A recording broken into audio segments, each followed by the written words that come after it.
नई नस्ल के जदीद तीन टैंक अल हैदर के बारे में बताऊंगा। अल हैदर बुनियादी तौर पर अल खालिद ही की तरह चीनी साख्ता है।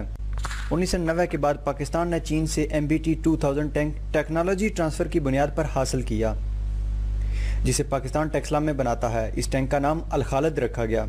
अल खालिद दुनिया में माना जाने वाला बेहतरीन टैंक है। पाकिस्तान इसी टैंक के मज़ीद 2 वेरिएंट्स भी बना रहा है, जिनका नाम अल खालिद 1 और अल खालिद 2 है। अल खालिद 2 अभी तैयारी के मराहल में है और बहुत जल्द जदीद शक्ल और फीचर्स के साथ पाकिस्तान के डिफेंस का हिस्सा होगा। इसके अलावा पाकिस्तान चाहता है कि वो ऐसा जदीद तरीन टैंक खुद बनाए जो कि अगली नस्ल का हो, जिसमें खुदकार हिफाजती निज़ाम भी मौजूद हो, जिसका एंटी टैंक मिसाइल भी कुछ न बिगाड़ सके। ये टेक्नोलॉजी चंद ममालिक के पास है और यही जिद्दत पाकिस्तान अपने टैंक्स में देखना चाहता है।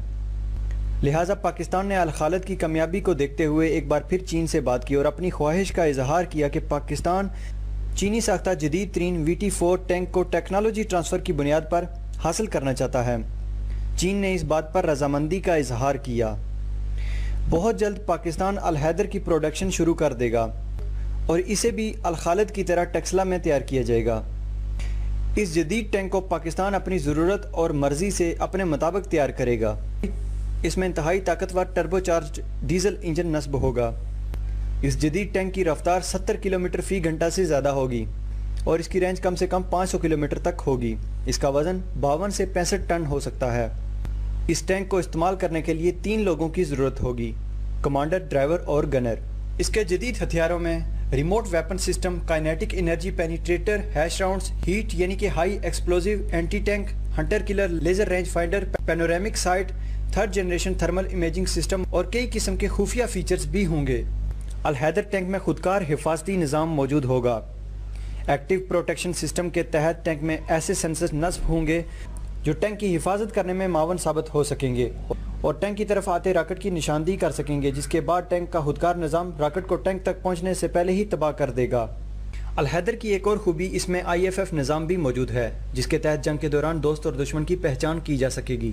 अल हैदर NBC प्रोटेक्शन से भी लैस होगा, यानी न्यूक्लियर, बायोलॉजिकल और केमिकल हथियार भी इसका कुछ नहीं बिगाड़ सकेंगे। टैंक में डिजिटल कम्युनिकेशन सिस्टम भी मौजूद होगा, जिसके तहत दूसरे टैंक से राब्ते में रहा जा सकेगा। इस टैंक को जदीद शक्ल देने के लिए तुर्की और यूक्रेन से भी मदद ली जा सकती है। अल हैदर टैंक की काबिलियत दुनिया के किसी भी जदीद टैंक से कम नहीं होगी। T90 की मोबिलिटी बेहतर है, T90 का फायर पावर बेहतर है। यह है भारतीय सेना का सबसे बड़ा खिलाड़ी T90 भीष्म टैंक। समझना जरूरी है कि किसी भी देश की सेनाएं लड़ाई करने के लिए नहीं होती, वो लड़ाई रोकने के लिए होती है। लड़ाई आप जब भी रोक सकते हैं जब आप मजबूती की हालत में होंगे। T90 की नाइट विजन डिवाइसेस बेटर है, T90 की मोबिलिटी बेटर है, T90 का फायर पावर बेटर है, T90 मिसाइल भी फायर कर सकती है। तो ये सब चीज़ें पाकिस्तान की जो टैंकें हैं उनके पास नहीं आई हैं अभी तक। उनके पास ज़्यादातर या तो पुरानी अमेरिकन टैंक्स हैं या अभी उन्होंने जो चाइना से दिए वो टैंक्स। उनके अंदर T90 का सोफिस्टिकेशन नहीं है। T90 MS टैंक दुनिया के सबसे फुर्तीले टैंक में एक माना जाता है। 48 टन वजन वाला ये टैंक दुनिया के हल्के वजनों वाले टैंकों में से एक है। 3rd जनरेशन का ये टैंक हाई एक्यूरेसी वाली 125 mm की मेन गन से लैस है। T90 MS tank anti tank guided missile भी छोड़ सकता है। ये मिसाइल 4 से 5 किलोमीटर की रेंज में हेलीकॉप्टरों को भी निशाना बना सकती है। टैंक में 40 गोले मेन गन के लिए रखे जाते हैं और ऑटो लोडर में 20 राउंड स्टोर किए जा सकते हैं। ऑटो लोडर की वजह से ये टैंक 1 मिनट में 8 गोले दाग सकता है। मेन गन के बाद एक 7.62 mm की 2 रिमोट मशीन गन भी लगी हुई हैं। दोनों मशीन गन को टैंक के अंदर बैठकर ऑपरेट किया जा सकता है। किसी टारगेट को एक बार तय करने के बाद ये टैंक लगातार उसे ट्रैक करता रहता है। कि नया टैंक पावरफुल 1130 हॉर्स पावर के इंजन से लैस है। 72 किलोमीटर प्रति घंटे की टॉप स्पीड से चलने वाले इस टैंक की रेंज 550 किलोमीटर प्रति घंटा है। सीरिया में चल रहे युद्ध में T90 टैंक पर आतंकियों ने अमेरिकी मिसाइल से हमला किया, लेकिन हमले के बावजूद टैंक को थोड़ा नुकसान हुआ, लेकिन क्रू मेंबर्स सुरक्षित रहे। सीरिया के युद्ध में अब तक किसी भी T-90 टैंक के बर्बाद होने की कोई खबर नहीं आई है। अल खालिद मेन बैटल टैंक को चीन और पाकिस्तान ने मिलकर बनाया है। पाकिस्तान का ये टैंक आंकड़ों के हिसाब से कागजी शेर नजर आता है। T-90 टैंक में 3 टियर यानी 3 लेवल का प्रोटेक्शन सिस्टम लगा है। सबसे पहले लेवल पर कंपोजिट आर्मर है जो टैंक के टरेट को सुरक्षा देता है। अलग अलग धातुओं से बने इस कवच का मुख्य काम है high explosive anti tank round से टैंक और उसके क्रू मेंबर को बचाना। दूसरे लेवल के बख्तर का नाम है एक्सप्लोजिव रिएक्टिव आर्मर। टैंक में हर तरफ लगे इस बख्तर में मेटल की 2 प्लेटों के बीच विस्फोटक भरा हुआ है। किसी टैंक या रॉकेट लॉन्चर का गोला लगते ही इनमें विस्फोट हो जाता है जो दुश्मनों के गोले को अपने साथ बर्बाद कर देता है। तीसरे लेवल पर लगा है स्टोरावर। यह सिस्टम टैंक को हमले से पहले वार्निंग भी देता है और टैंक को खतरे से बचाने के लिए स्मोक ग्रेनेड भी फायर कर देता है। भारत के पास मौजूद पुराने T-90 टैंक में यह सिस्टम नहीं लगा था। यह सिस्टम टैंक के चारों तरफ 360 डिग्री की सुरक्षा छतरी जैसा काम करता है और अपनी तरफ आ रही किसी भी गोले का टैंक तक पहुंचने से पहले ही सर्वनाश कर देता है। यह सिस्टम 1 सेकंड के 20वें हिस्से में ही यह तय करता है कि टैंक में लगे 26 प्रोजेक्टाइल में से कौन सी मिसाइल सामने आ रहे खतरे का सामना करेगी। चीन की कोई भी टैंक इसके बराबर अभी तक नहीं पहुंची है। अमेरिका की अब्राहम टैंक जो लेटेस्ट वर्जन है वो इसके बराबर की है, लेकिन अभी पाकिस्तान के पास अमेरिका की टैंकों का आना भी कम हो गया है क्योंकि वहाँ पर पॉलिसी बदली भी हो रही है। पाकिस्तान का अल खालिद टैंक सबसे भारी है, जहाँ से गुजरता है वहाँ पीछे। अल खालिद टैंक का काम 1990 में शुरू किया गया और 1998 में पाया तकमील को पहुंचा। अल खालिद टैंक दुनिया के उन माहिर और जदीद टैंकों में से एक है जिसे इस दौर का जदीद तरीन टैंक आप कह सकते हैं। अल खालिद टैंक में जंग अजीम दौर के टैंकों के मुकाबले में 6000 से 7000 अपग्रेडेशन हुई है और यह दुनिया का नंबर 1 यानी सबसे पहले नंबर पर आने वाला टैंक है। इसकी मेंबरान की तादाद 3 होती है जबकि बाकी टैंकों में 4 होती है और इसमें ऑटोमेटिक लोडिंग सिस्टम है, यानी बाकी टैंकों में जो मिसाइल सिस्टम यानी जो मिसाइल लोड किए जाते हैं वो उनके लिए एक खास बंदा यानी लोडर रखा जाता है। पाकिस्तान के टैंक में पाकिस्तान का अल खालिद है, इसमें ऑटोमेटिक लोडिंग का ऑप्शन है और ये 1 मिनट में 4 मिसाइल अपलोड कर सकता है और साल साल इसकी अपग्रेडेशन होती रहती है। अल खालिद टैंक की इसकी जो मिसाइल की गन होती है उसकी 125 मिलीमीटर में होती है और इसमें एंटी टैंक एंटी मिसाइल से बचने के तमाम जो सिस्टम है वो नस्ब किए गए हैं। अब बात की जाए कि इंडिया का जो अर्जन टैंक है उसका काम 1988 में शुरू किया गया और उसका काम जो शुरू हुआ था फिर उसका टेस्ट किया गया तो वो टेस्ट में फेल हो गया। पास मौजूद है अल खालिद टैंक के ऊपर एक मशीन गन नस्ब की गई है जिसका दाना 7.622 mm है और इसकी मिसाइल रेंज जो है मिसाइल की जो गन है उसका दाना 12.66 mm है। दौर जदीद के तकाज़ों के मुताबिक अल खालिद में हर साल अपग्रेडेशन होती रहती है और एक अंदाजे के मुताबिक ये कहा जाता है कि ये मिनी एटम बम यानी छोटे एटम बम को भी फायर करने की सलाहियत रखता है। और इस टैंक में सबसे खास बात यही है कि इसमें अपलोडिंग यानी ऑटोमेटिक अपलोडिंग है, क्योंकि अपलोडिंग का बहुत बड़ा मसला होता है टैंक में।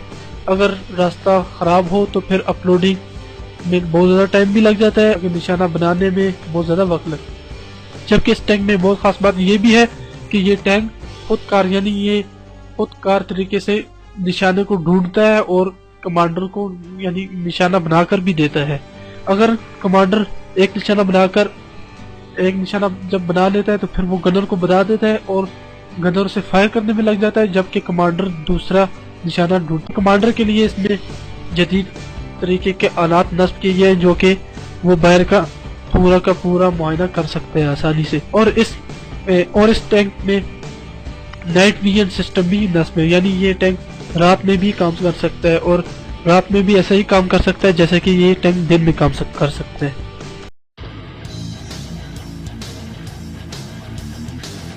The Arjun Mk2 is an improved version of the original Arjun main battle tank. It was developed in cooperation with Israeli defense companies. A total of 13 major improvements were made. After prolonged development, the original Arjun Mk1 entered service with the Indian Army in 2004. However, the original MBT failed to impress the Army and improvements were required in order to make it combat-worthy. The new Arjun Mk2 has improved protection, firepower and mobility over its predecessor. Trials of the Arjun Mk2 began in 2012. The Arjun Mk2 has some design similarities with the German Leopard 2A5 main battle tank. It is claimed that this new Indian tank weighs a whopping 68 tons, which makes it the heaviest tank in the world. It is even heavier than the American M1A2 Abrams or British Challenger 2. Hull and turret of the Arjun were redesigned. Protection was improved by improved Kanchan armor. Also, locally developed explosive reactive armor modules were added. It seems that the new ERA is based on the Russian Contact 5 technology, developed in the 1980s and used on the T-90 and some other Russian tanks. Armor modules counter APFS, DS and HIT rounds, as well as RPG rounds. Ready-to-use ammunition is stored in the turret bustle with blowout panels. Other rounds are also containerized. The Arjun Mk2 is also fitted with advanced laser warning and countermeasures system, which can fuse enemy sensors. As usually, this tank is fitted with NBC protection and automatic fire suppression systems. This new main battle tank is armed with a fully stabilized 120mm rifled gun, which is loaded manually. A rifled gun of such caliber is only used on the British Challenger 2 MBT. This gun is more accurate at long range comparing with smoothbore guns. It is claimed that during trials this new Indian tank outgunned both the T-72M and T-90. The Arjun Mk2 is also compatible with Israeli LAHAT anti-tank guided missiles. Missiles are launched in the same manner as ordinary projectiles. This tank carries a total of 39 rounds, including missiles. This new main battle tank is fitted with advanced thermal imaging and panoramic sights, and now has a hunter-killer capability. Fire control system of the new tank should have a hit probability over 90% when firing on the move. The new tank also has improved communication systems and new navigation system. Secondary armament consists of coaxial 7.62mm machine gun and a roof-mounted remotely controlled weapon station, armed with a 12.7mm heavy machine gun. This new Indian tank has a crew of 4, including commander, gunner, loader and driver. Prototype of the Arjun Mk2 is fitted with a German MTU MB838 Ka 501 diesel unit developing 1,400 horsepower. The same engine is used on Arjun Mk1. However, it seems that production tanks will be fitted with a more powerful engine. It is speculated that the new engine will be the Cummins QSK38 turbocharged diesel unit developing about 1,500 horsepower. It should be coupled with a French transmission. Also, Ukrainian manufacturer proposes for this tank a new 6TD5 turbocharged diesel engine, developing 1,800 horsepower. The Arjun Mk2 has an advanced hydropneumatic suspension system. This tank is also fitted with auxiliary power unit which powers all systems when the main engine is turned off. This MBT can be also fitted with a mine plow.